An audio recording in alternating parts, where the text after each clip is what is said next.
Vamos a graça e a paz do nosso Senhor Jesus. Vamos abrir as nossas Bíblias no livro de Tiago, capítulo 1.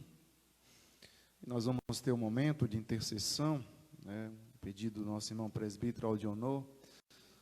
Nós temos orado às terças-feiras para que Deus entre com a sua misericórdia, mas nós vamos tirar alguns minutos também intercedermos a Deus por essa pandemia que tem limitado, como bem colocou o nosso irmão presbítero Genivaldo, os privados, nos colocam um limite de números, e privado alguns outros irmãos de estarem conosco nessa noite, por conta dessa pandemia. Então nós vamos tirar alguns minutos para intercedermos, clamarmos misericórdia ao nosso Deus, para que o mais breve possível seja debelada essa pandemia, e assim nós voltemos, ou pelo menos que, alguns dizem que esse novo normal vai perdurar por muito tempo. Eu gosto do velho normal, o velho normal, que é bom que nós nos abracemos, que nós vamos nos confraternizar, sem muitas restrições, é claro, tomávamos só o cuidado, para nós não pegarmos de repente uma gripezinha, mas um bom remedinho antitérmico resolvia tudo. Então nesses dias têm sido dias difíceis, nos tornando cada vez mais frios, distantes uns dos outros. E nós vamos, nesse intuito, orarmos, clamarmos a presença do nosso Deus sobre as nossas vidas, sobre a vida de cada um que já foi contaminado e que Deus deu graça que saíram desta situação e assim obtiveram curas, e outros tantos que estão sofrendo dentro de um hospital, entubados com respiradores artificiais. E sabemos como isso tem sido complicado, muitas famílias, de fato, sendo dizimadas, perdas irreparáveis por causa desse vírus. E nós temos um Deus que tudo pode, tudo vê, que tudo sabe, e Ele pode, de fato, intervir na nossa história. Nós vamos ler o texto e logo após nós vamos levantar a nossa voz e orarmos ao Senhor. Capítulo 1 de Tiago, versos de 1 a 8. Tiago, capítulo 1, de 1 a 8, diz: Tiago, servo de Deus e do Senhor Jesus Cristo, as 12 tribos que se encontram na dispersão, saudações. Meus irmãos, tende por motivo de toda alegria o passardes por várias provações, sabendo que a aprovação da vossa fé, uma vez confirmada, produz perseverança. Ora, a perseverança deve ter ação completa, para que sejais perfeitos e íntegros em nada deficiente. Se, porém, algum de vós necessita de sabedoria, peça a Deus, que a todos dá liberalmente, e nada lhe impropera, e ser-lhe-á concedida. Peça, porém, com fé, em nada duvidando, pois o que duvida é semelhante à onda do mar, impelida e agitada pelo vento. Não suponha esse homem que alcançará do Senhor alguma coisa. Homem de ânimo dobre, inconstante em todos os seus caminhos. Curvemos a nossa cabeça, tenhamos um momento de intercessão a Deus, para que, de fato, o Deus de Abraão, o Deus que trouxe as 10 pragas sobre o Egito, de maneira pedagógica, ensinando, e aquilo serviu para toda uma história da humanidade, que esse Deus também faça debelar, extirpar, ou pelo menos traga a solução mais breve possível, para que nós voltemos à nossa vida comum, normal, diária, cotidiana.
Deus soberano, santo, perfeito em todos os seus caminhos, gracioso,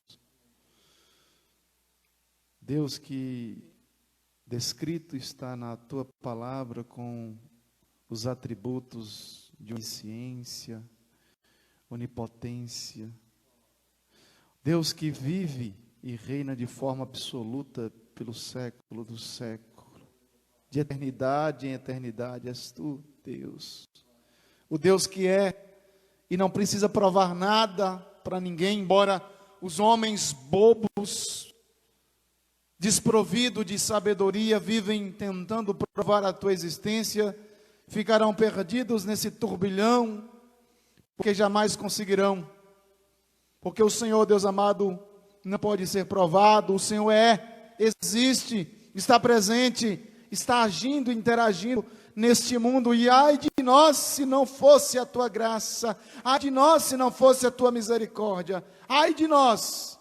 Muito obrigado, ó Pai, pela condução que o Senhor tem feito, ó Deus.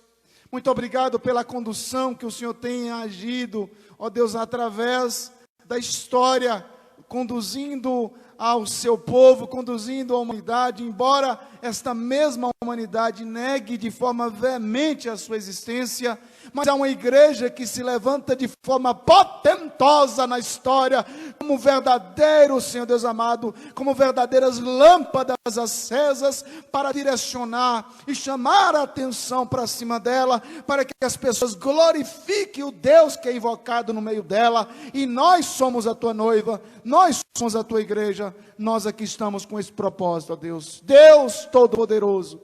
Diante disso citado agora, Senhor Deus amado, nas palavras desse indigno, ó Deus, que não tem dignidade nenhuma de se levantar, olhando para a tua grandeza, para o Deus que é santo e perfeito, nós somos trapos de imundície, nós somos pó, vermes, mas mesmo assim, olhado pelos teus olhos de misericórdia, e atraídos a ti, justificados, ó Deus, por isso nós nos aproximamos pelo novo e vivo caminho, por isso nós lhe imploramos, ó Deus, entre com poder, entre com misericórdia, ó Deus, esteja abreviando, ó Deus amado, esta pandemia, que ela esteja, Deus amado, com seus dias contados, que o Senhor, Deus amado, como poderoso que é, use os meios que lhe apraz, que o Senhor quer, porque o Senhor é Deus no céu, na terra e debaixo da terra.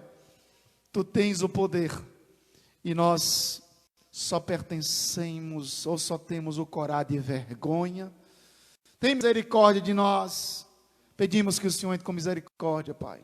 Sane, ó Deus, esteja sanando toda esta, ó Deus amado, este caos que se alastrou, que veio para colocar a humanidade de joelhos, embora são teimosos em não entender o propósito dessa pandemia. Mas a tua igreja que está presente, Deus, e se curva diante de ti de maneira humilde, pede que o Senhor tenha misericórdia, e assim esteja ó Deus amado, esteja intervindo nessa história. Oramos em nome do Senhor Jesus. Amém. Que Deus muito nos abençoe, queridos. Nós temos muitas provações. Desde que mundo é mundo, desde que igreja existe, se tem uma palavra que acompanha constantemente os invocadores do nome deste Deus, se chama provação. Aprovação.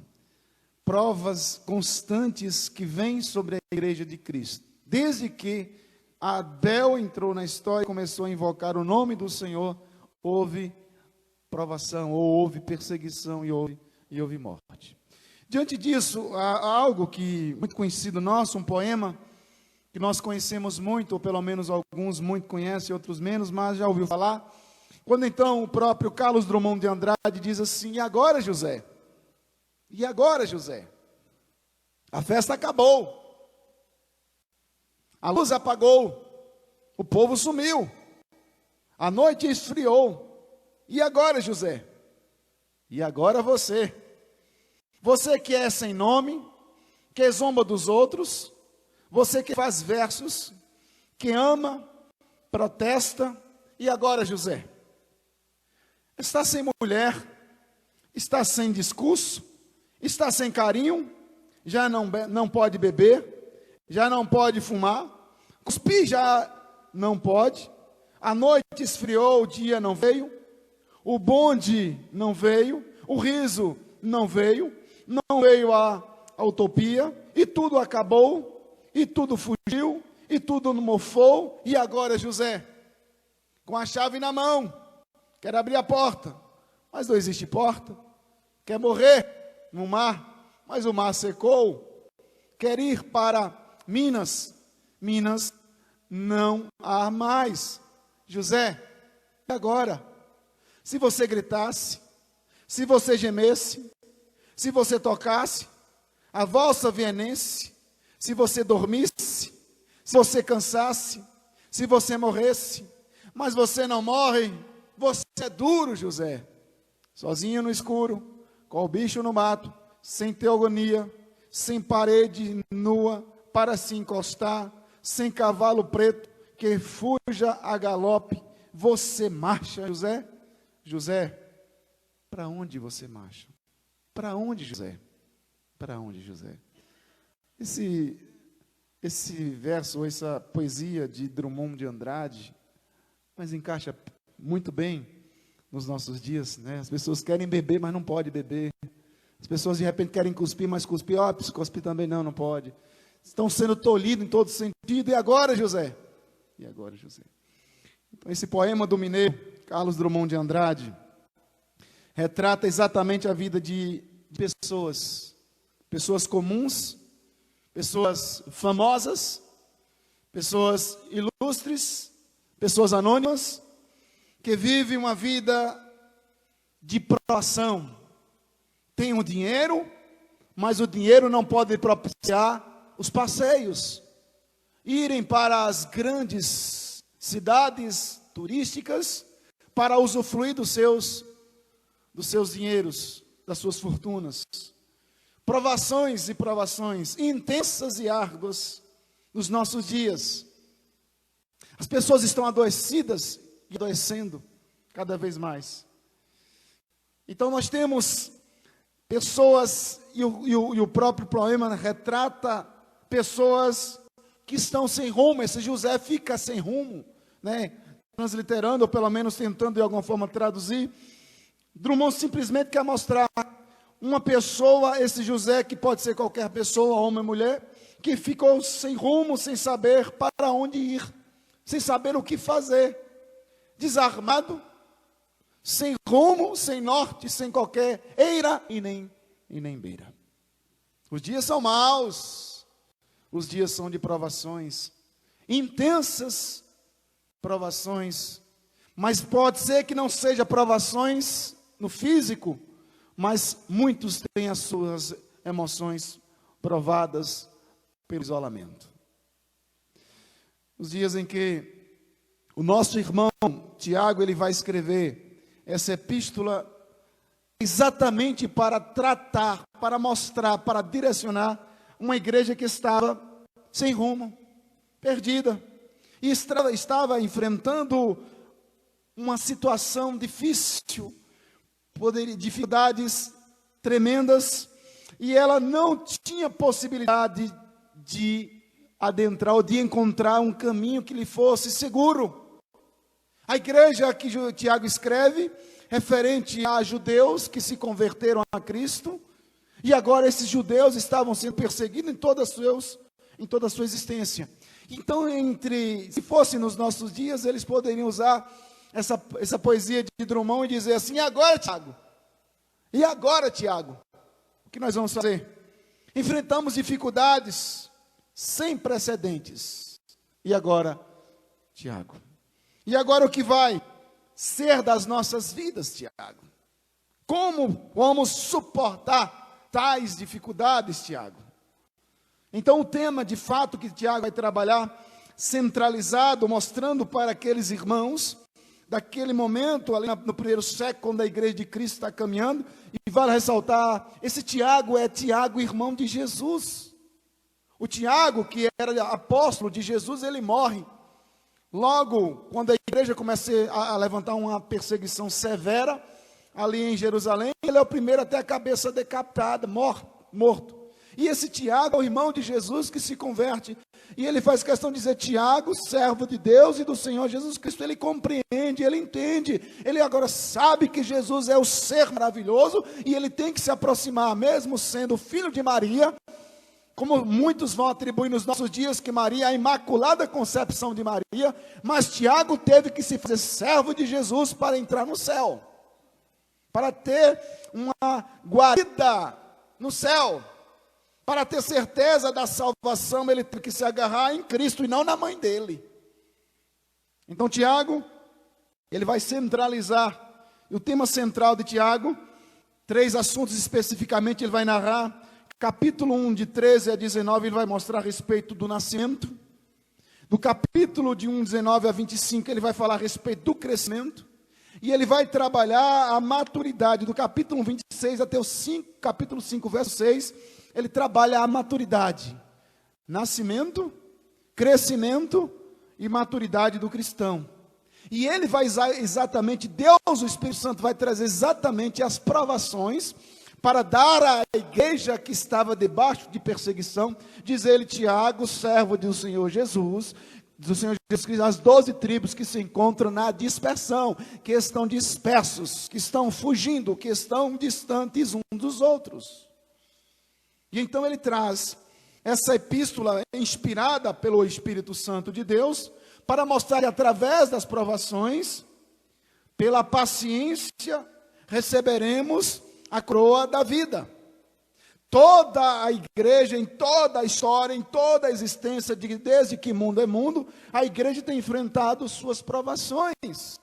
E nós estamos enfrentando uma provação que não é tão gigantesca, não é tão sanguinária, mas a igreja de Cristo está sendo provada, embora muitos não percebam o ardil de Satanás para levar muitos à apostasia, ao esfriamento, a um esfriamento espiritual muito sério, desde os nossos filhos, pequenos meninos e meninas, até os mais velhos que estão vivendo um relaxamento espiritual, que quando passar essa pandemia, estarão tão bitolados, criaram certos hábitos, que vamos ter dificuldade como liderança para tirar esses hábitos de alguns crentes.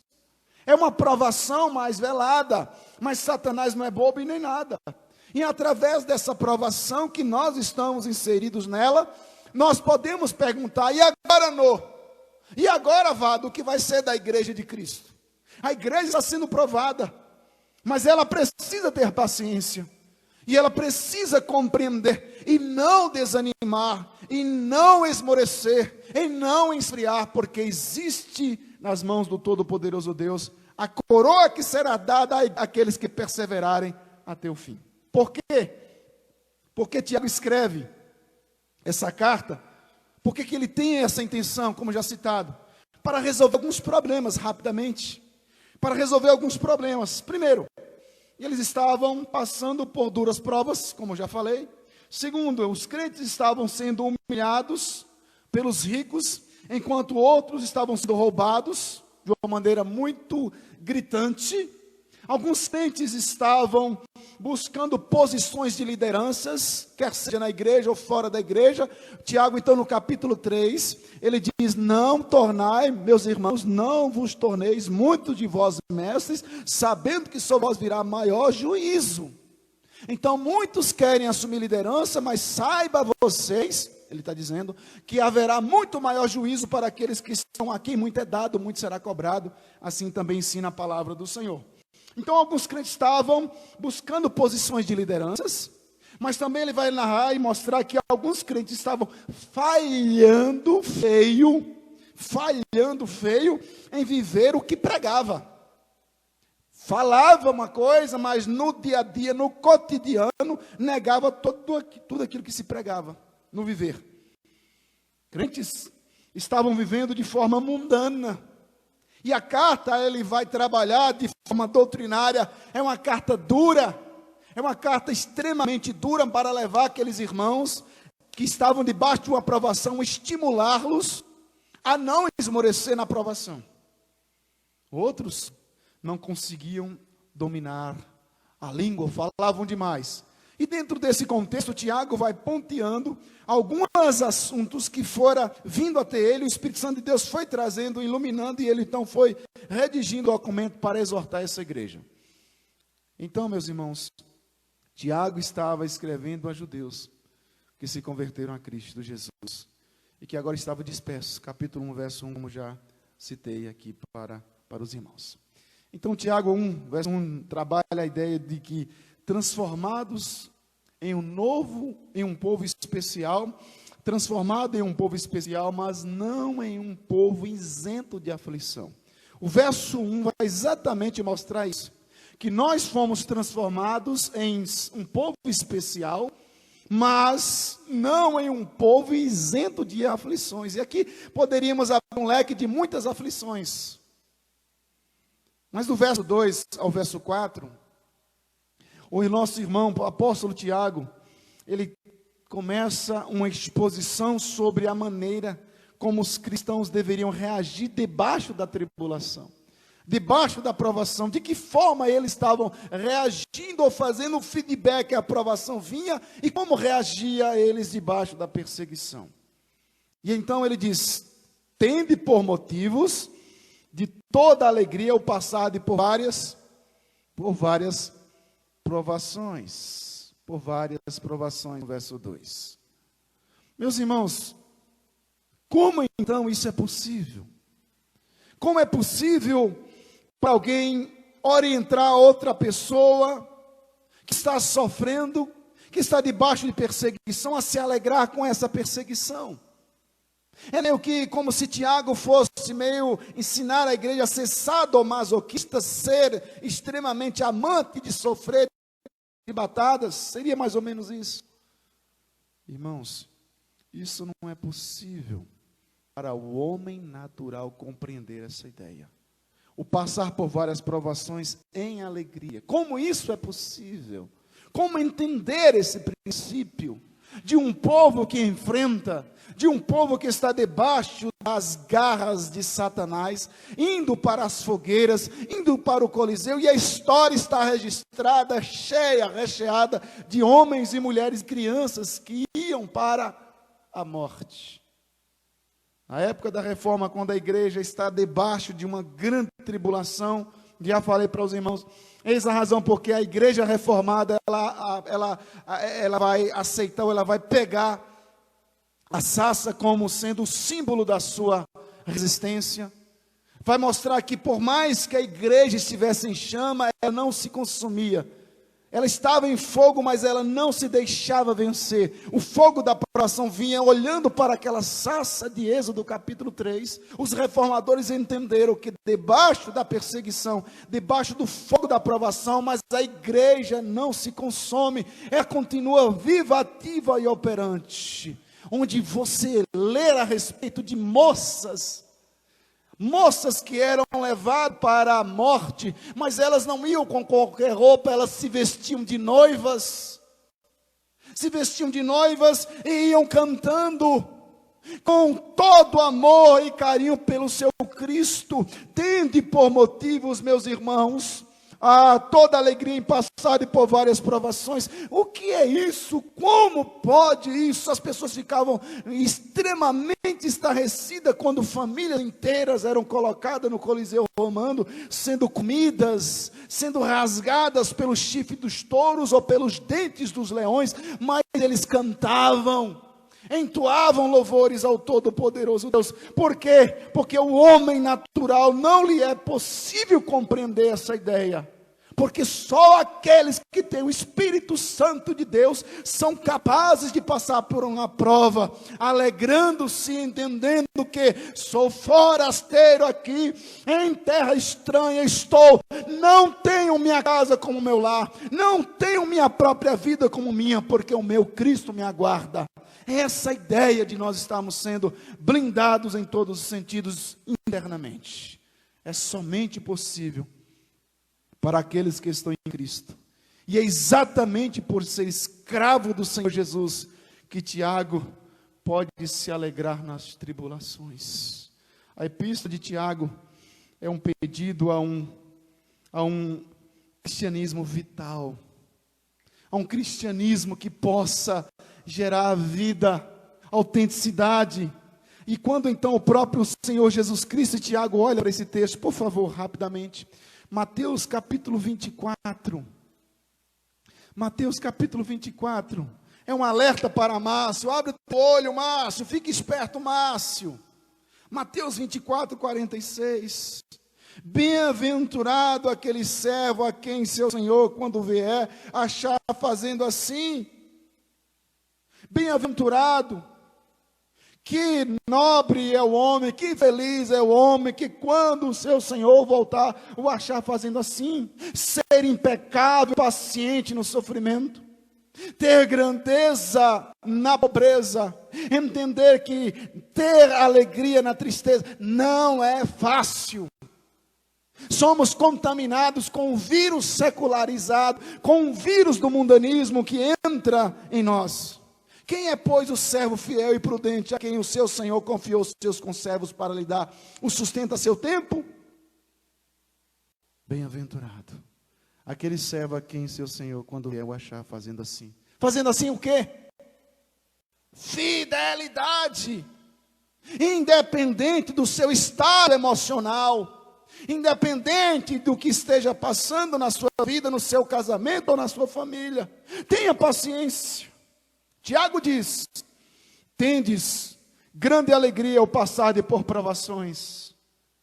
E quando Jesus Cristo e Tiago, eles unem essa palavra para dar à igreja de Cristo, ele está dizendo: você precisa ter um cristianismo vital, vivo, pulsante, sem anomalias, sem que esteja com uma simbiose mundana.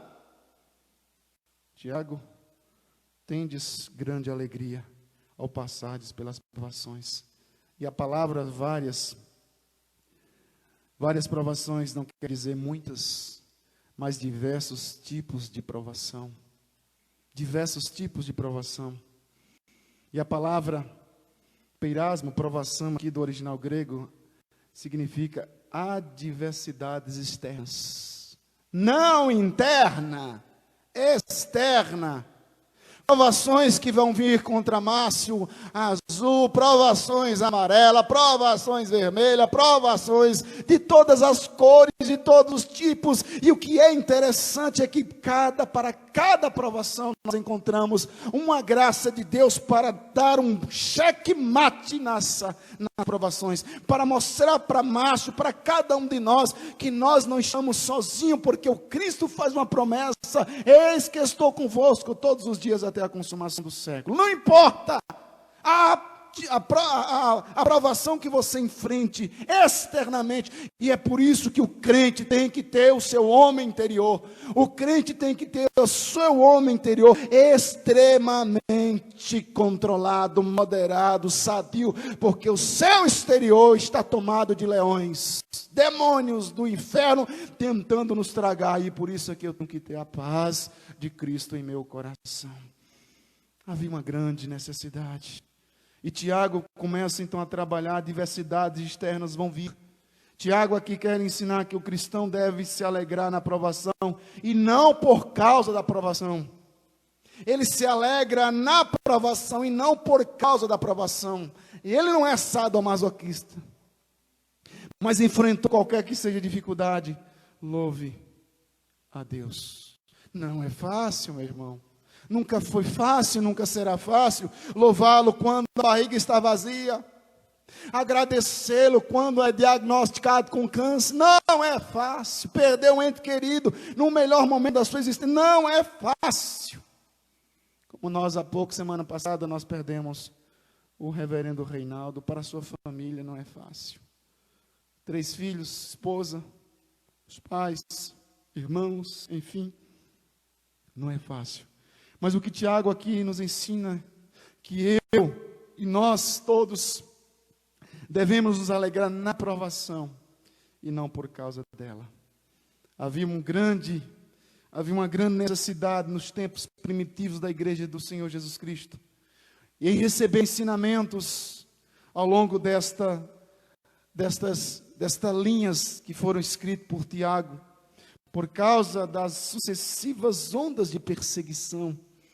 Ser cristão naquela época não era fácil, hoje o negócio é bom demais, é pãozinho na manteiga, é fácil demais, embora alguns julgam difícil e abandonam a fé, não quero mais continuar com Cristo, o diabo te espera, infeliz, abra a mão de Cristo, tua única solução, porque nós estamos indo, preste atenção nisso, nós estamos indo ao encontro de um grande juiz, um justo juiz, e quem é bobo de ir perante um juiz incorruptível sem um advogado?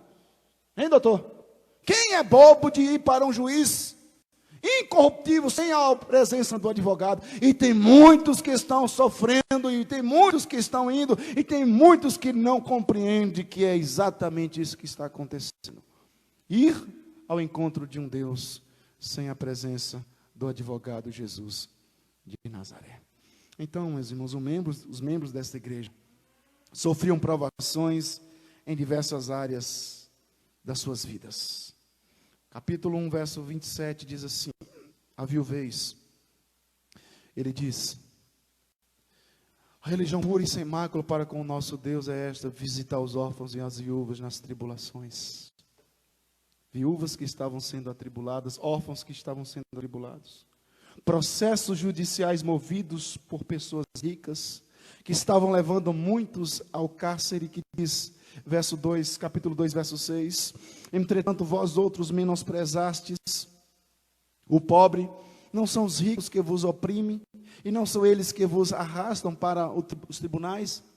Chegava um rico na igreja, tinha um irmãozinho sentado, aí alguém chegava, batia no ombro, ei, se levanta aí, ó. Chegou o doutor fulano de tal, coronel, chegou outro aí, ó, gente grande, dá um lugar para ele aí, senta. Então ele botava a pessoa para sentar no chão. E aí Tiago fica sabendo disso, que negócio é esse? E aquela pessoa ficava extremamente doída por dentro. Doenças, capítulo 5, verso 14. Relações de salário, de opressão social, financeiro, por parte de patrões, capítulo 5, de 1 a 6. E muitas outras situações de provações e sofrimento que a igreja estava sofrendo nesse contexto de Tiago. Por quem os crentes sofrem?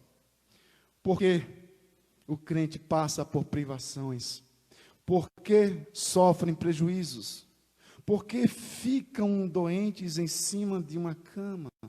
Por que são injustiçados? Deus então nos adverte a esperar as provações em perseverança. Deus nos adverte, espera que a tribulação vai chegar, mas não desanime. Em nenhum momento nós temos que encharcar a nossa mente com a teologia do triunfalismo aqui na terra. Isso é besteira. Tenho batido muito nessa tecla aqui na igreja. Nós fomos chamados para viver dias de guerra. Os dias bons nas nossas vidas, nos nossos casamentos, na vida dos nossos filhos, na nossa existência, são raras exceções. A regra é a tribulação. Nós temos que viver debaixo dessa tribulação, e uma fala muito interessante, de molde do próprio Wesley e tantos outros homens, quando eles não sofriam nenhum tipo de perseguição, eles ficavam extremamente tristes, estavam tão calejados. Por que eu sou crente e estou sofrendo? O Senhor me ama, Deus. Por que eu estou de cama, Senhor? Deus, em sua infinita graça, nos adverte. Espere que provações virá contra a sua vida, contra o seu casamento, contra a sua família, contra os seus negócios. Vai vir provações. Agora, uma coisa nós temos que estar, o nosso homem interior, para nós passarmos pelas provações, como ele diz no verso 1, de forma alegre, tomado por motivos de grande alegria, e não entrarmos em depressão. A vida cristã não é um mar de rosa. Jesus então nos advertiu: no mundo tereis aflições. O que você espera? Achei muito interessante essa frase de Spurgeon. Nós não somos os caramelos do mundo, onde o mundo quer nos chupar, nos lamber. Nós não podemos ser. Nós somos o sal da terra, e isso para o mundo é motivo de repulsa. Eles querem vomitar-nos. Nós não podemos atrair, como sermos atraí-los como caramelo, mas como sal, e salgarmos a vida deste povo de maneira total e não parcial. Porque a vida cristã não é esse marzinho de rosas. E o apóstolo Paulo nos ensina lá em Atos capítulo 14, verso 22. Por muitas tribulações, Paulão lá de Damasco, que teve aquela grande teofania do Senhor Jesus Cristo, diz: por muitas tribulações nos é necessário entrar no reino de Deus. Atos 14, verso 22. E nós queremos chegar no céu de maneira que não haja nenhum tipo de calinho no joelho, choro demasiado em nossos olhos. Quem foi que passou dos crentes do passado e do presente que não teve um momento de tribulação? Ainda Paulo diz: todos os que querem viver piamente, de forma piedosa em Cristo Jesus, padecerão perseguição. 2 Timóteo capítulo 3, verso 12, porque é um choque de realidade. Não é caramelo, é sal. O grande patriarca Jó nos ensina lá em Jó capítulo 5, verso 7. O homem nasce para a tribulação, como a faísca voa para cima, sobe. O homem nasce para a tribulação. Meus irmãos, Tiago então, nesta carta ensina como os crentes deveriam se portar diante dessa situação. Ele gastou uma carta inteira para fazer esse doutrinamento. E quanto a nós, uma carta inteira para mostrar o doutrinamento que nós precisamos. O problema é quando nós lemos. Falo isso para mim. 6 meses lá em casa praticamente sem dormir direito. Cléria e eu, principalmente Cléria. Tem hora que eu levanto lá, o menino chora. Eu falo: 6 meses, meu Deus, é 2 horas, 3 horas. Muito que ela dorme lá. Muito, é 3 horas na noite, 6 meses nessa vida, e o menino está lá bonito, vivo, né, gordo, que só a graça de Deus, cheio da graça do Senhor, mas nós estamos sendo totalmente tomados por uma tribulação nessa questão do sono, e estamos orando a Deus, mas no outro dia nós rimos, nós contamos a história e passamos a momentos de riso, choramos, sim, Senhor, até quando, Senhor, esse negócio, a gente fica de alguma forma, nós começamos a ficar até apelativos. Senhor, eu sou crente, eu sou seu filho, será que eu estou com alguma falha em alguma área, Senhor? E olha que é um menino que não dorme, imagina, vem você ver seus filhos morrer, esposa sendo morta, comércio sendo tomados, como é agir diante disso? E aí Tiago traz essa carta exatamente para doutrinar, fazer esse doutrinamento que a igreja de Cristo não pode entrar nessa neura de achar que neste mundo nós vamos viver dias de bonança. Não. Em dias de paz se prepare para a guerra. Tiago ensina a igreja a ter alegria. O foco de Tiago é exatamente doutrinar que as perseguições virão. Por quê, pastor? Porque Satanás está no mundo, o pecado está no mundo. Cristo limitou a ação deles, mas eles estão no mundo. Então Tiago quer ensinar a igreja de Cristo a ter alegria. O que é interessante aqui é: tendes por motivo de toda alegria, uma alegria completa, sem qualquer mistura com a queixa, rancor, mágoa. Difícil, mas não impossível. O autor não proíbe o choro. Tiago não proíbe a dor, não proíbe a tristeza na provação, mas ensina que ela ensina a igreja a se portar nessa situação sem queixar. Por que Deus? Por que eu? Por que minha família? Tiago capítulo 5. Verso de número 11, ele diz assim, Tiago 5:11: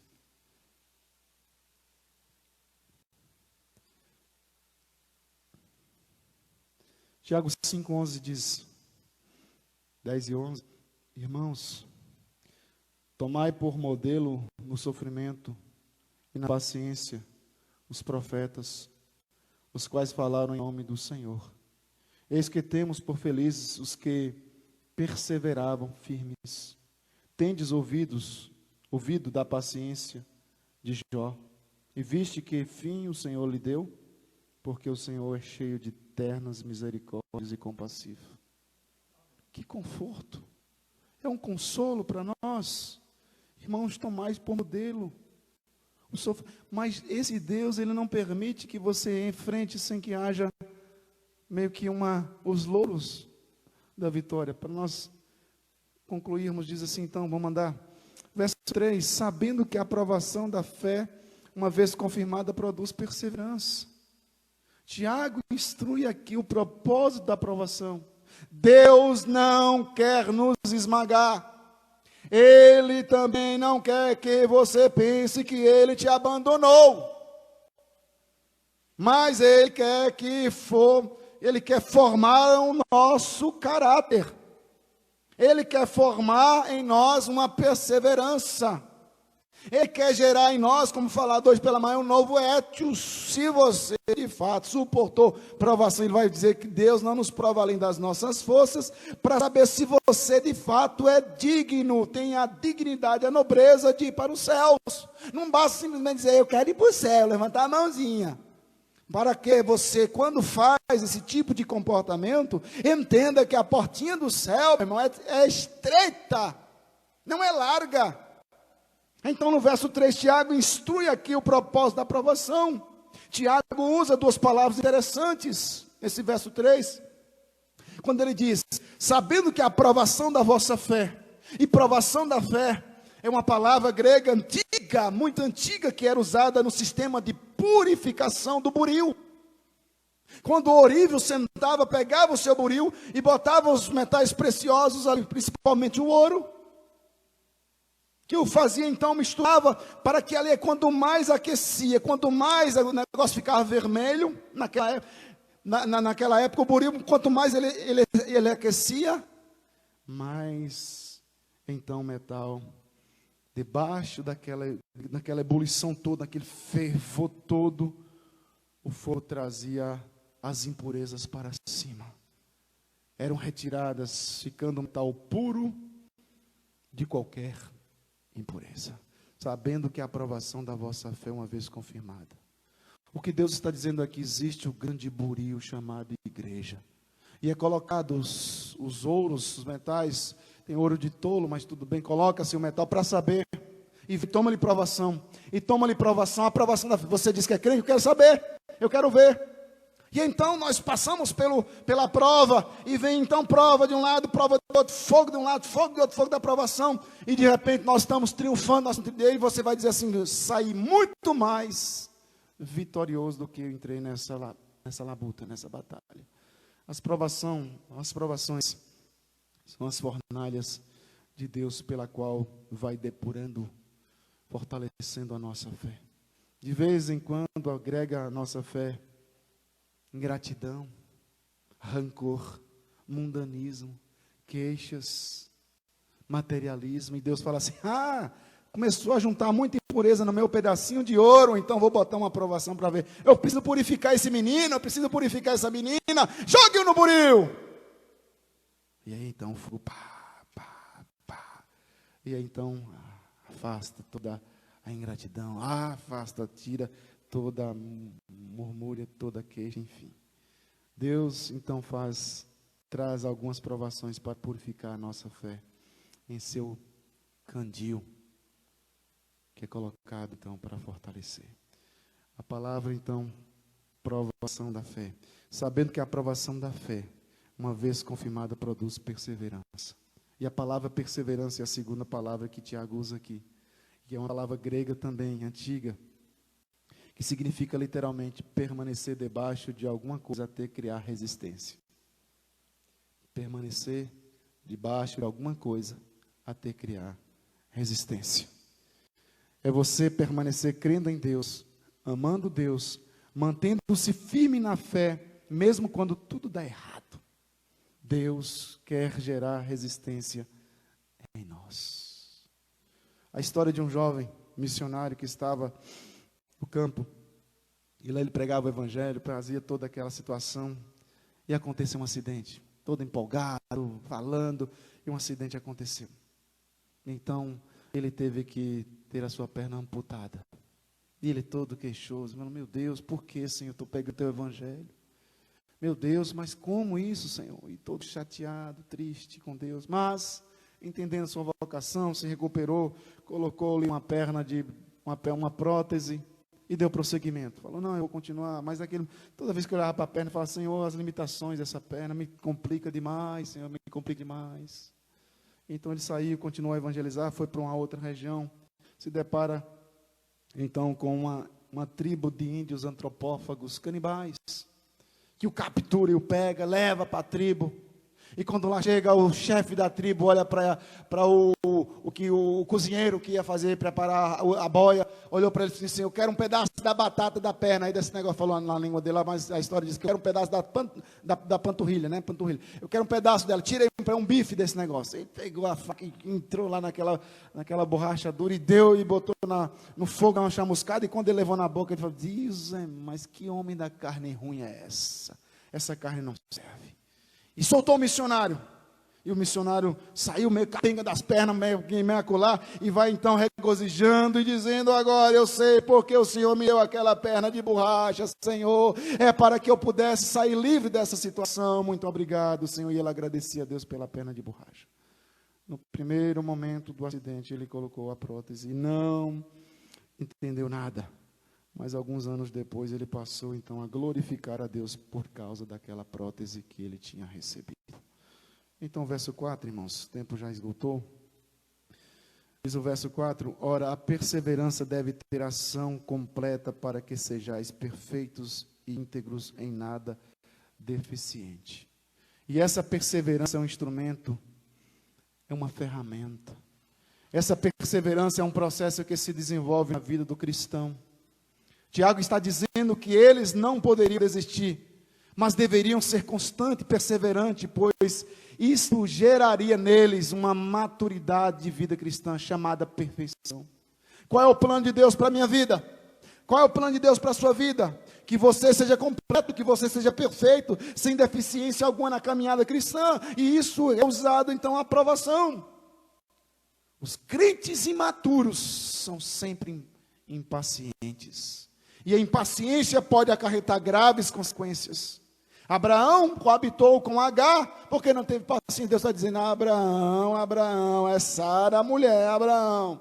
Moisés matou o Egito. Sansão contou o seu segredo para Dalila. Pedro, então, impaciente, imaturo, cortou a orelha de Malco. Maturidade não se alcança apenas lendo um livro. É preciso passar pelas provas para sermos verdadeiros e aprovados filhos de Deus. Tiago, o escritor dessa epístola, deveria ter em mente as palavras do nosso Senhor Jesus Cristo, registrado lá em Mateus capítulo 5, verso 48. O caminho para nós nos tornarmos perfeitos, sem deficiência, meus irmãos, sem deficiência alguma, estarmos constantemente diante de Deus e nos submetemos a Deus, é na fornalha da aprovação. E esse é o primeiro princípio, de não baixar a cabeça por causa da aprovação. Ora, a perseverança deve ter ação completa. Em nada sejais deficientes, mas se alguém for, peça a Deus. E como nós temos tantas deficiências dentro da igreja, e hoje de manhã foi falado, e como foi falado, sobre a questão da humildade, que muitas vezes nos falta. Somos crentes arrogantes, somos crentes soberbos, somos crentes orgulhosos, enquanto que o nosso exemplo maior, Jesus Cristo, era extremamente humilde. Por fim, 5-8, nos ensina esse texto. Tiago nos ensina a orar pedindo a Deus sabedoria para conseguirmos enfrentar as provações. O verso 5 de Tiago constata que alguns membros da igreja não estavam reagindo bem às provações, mas estavam sendo deficientes. Se, porém, algum de vós necessita de sabedoria, peça a Deus, que a todos liberalmente e nada, dá liberalmente e nada lhe impropera, ser-lhe-á concedido.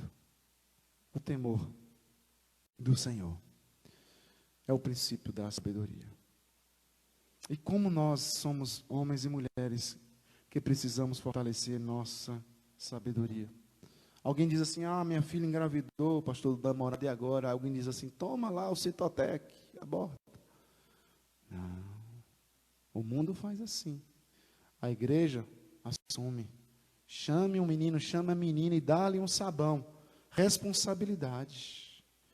A minha empresa vai quebrar se eu continuar pagando os meus impostos como estou pagando. Isso para os ímpios é fácil de resolver, mas para nós crentes não é tão fácil.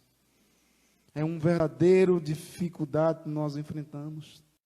Deus nos prova para nos fazer desmamar de atitudes infantis. Deus nos prova para nos levar ao desmame das atitudes infantis.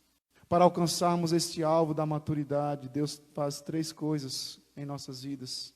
Há uma obra de Deus realizada na salvação. Segundo, há uma obra de Deus realizada em nós através da santificação. E há uma terceira obra que Deus realiza através de nós, em nós, através do serviço, das ações que Ele faz e permite acontecer em nossas vidas. Versos 6 e 7, existe uma condição para se pedir a sabedoria. Peça com fé. Sabe por que Tiago escreve isso? Porque a primeira coisa que vem à nossa cabeça quando passamos por uma provação é dizer, Deus não gosta de mim, Ele não se preocupa comigo, Ele não liga para os meus sofrimentos.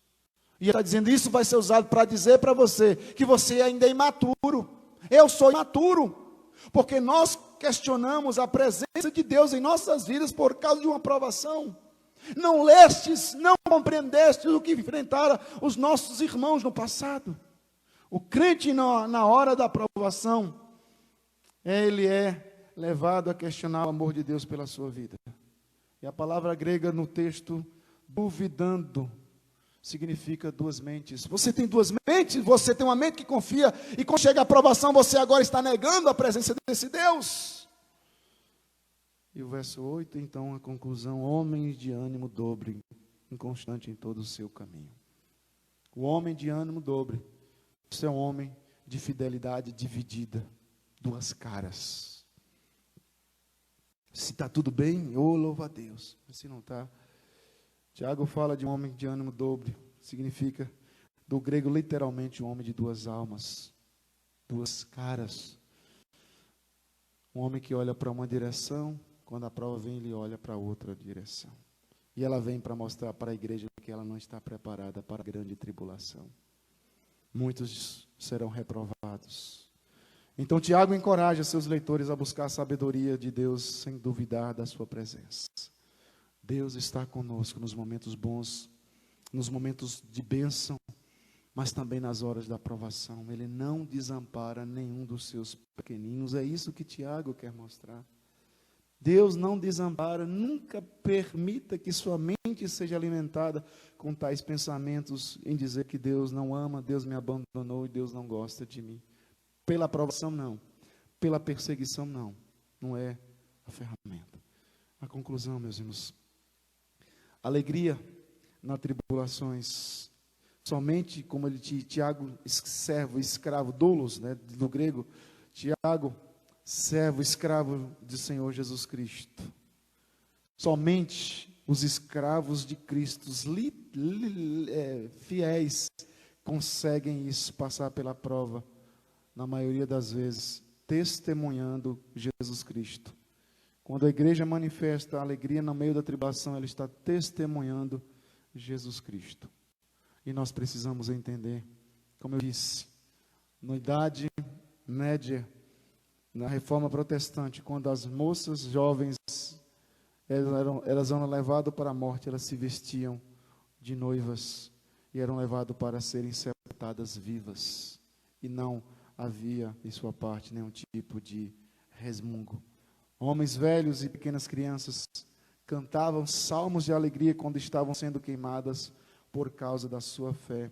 Nas piras que as igrejas levantavam, as igrejas apóstatas levantavam para então fazer esse tipo de coisa contra os fiéis servos do Senhor Jesus Cristo. Eles deram testemunho debaixo das aflições e das perseguições. Deus nos fala no meio das aflições. E para concluir com os irmãos, diz lá em 2 Coríntios, para nós orarmos, 2 Coríntios, capítulo 4, verso 16. 2 Coríntios 4, 16.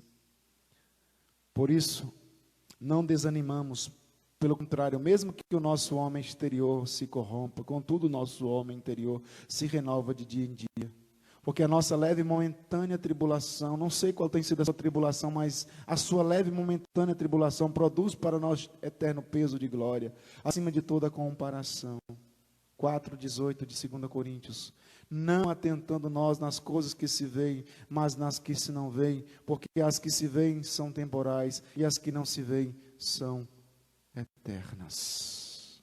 E agora, José, quando isso acontece, ou acontecer na sua casa, na sua família, na minha vida, o que nós faremos? Como agiremos? Abacuque, capítulo 3, versículo 17, ele vai dizer, ainda que não haja gado, ainda que não haja a figueira minta, ainda que... Aí no capítulo 2 ele vai dizer, o justo viverá, é pela fé. Não é porque você tem dias bons, não é porque o arco-íris abriu para você, que você de fato vai prosperar, vai progredir. O justo não vive pelos arco-íris que são postos nas nossas vidas, mas o justo vive pela fé, pela obediência à santa palavra de Deus. O justo não se baseia nas emoções. O servo fiel de Cristo não se baseia nas circunstâncias. Ele confia tão somente na palavra de Deus, nas promessas de Deus, no caráter de Deus, na fidelidade de Deus, naquilo que Deus é em sua infinita graça e misericórdia. E certamente Ele lhe trará abundância, sobrará bonanças. Mesmo que as circunstâncias pareçam arrochadas, difícil, Deus não desampara. Depois da Segunda Guerra Mundial ter acabado, encontraram a seguinte frase nas paredes de uma adega, embaixo de um prédio desmoronado. Lá na Alemanha, numa cidade chamada Colônia. Abre aspas. Eu creio no sol, mesmo quando não está brilhando. Creio no amor, mesmo não sendo alvo dele. Creio em Deus, mesmo quando está em silêncio. Eu continuo crendo, independente da circunstância que eu esteja vivendo. Vamos orar. Soberano Deus e Pai, gracioso Deus que tem sustentado a sua igreja. Amanhã nós teremos dias de lutas, dificuldades. Ó Deus, abençoe os meus irmãos. Abençoe as minhas irmãs nas suas lutas diárias, em suas labutas pessoais, espirituais. Tem misericórdia, os abençoe, Deus, em seu caminhar. Que eles possam testemunhar Jesus Cristo, mesmo debaixo do fogo da provação, Pai. Nós, para não viemos a desanimarmos, a esmorecermos na fé. Guarde os teus pequeninos, os proteja, Senhor Jesus, para que eles testemunhem a grandeza de Cristo. Mesmo quando tudo pareça dar errado, nos leve a continuar confiando, sem titubear, sem pestanejar na nossa caminhada da fé. Oramos agradecidos em Cristo Jesus. Recebeis a bênção, querido. Que a graça do Senhor Jesus, o amor de Deus Pai e as ternas consolações do amado Espírito seja sobre vós, povo santo, perseverante, aí para os céus, agora e tão somente para sempre. Amém.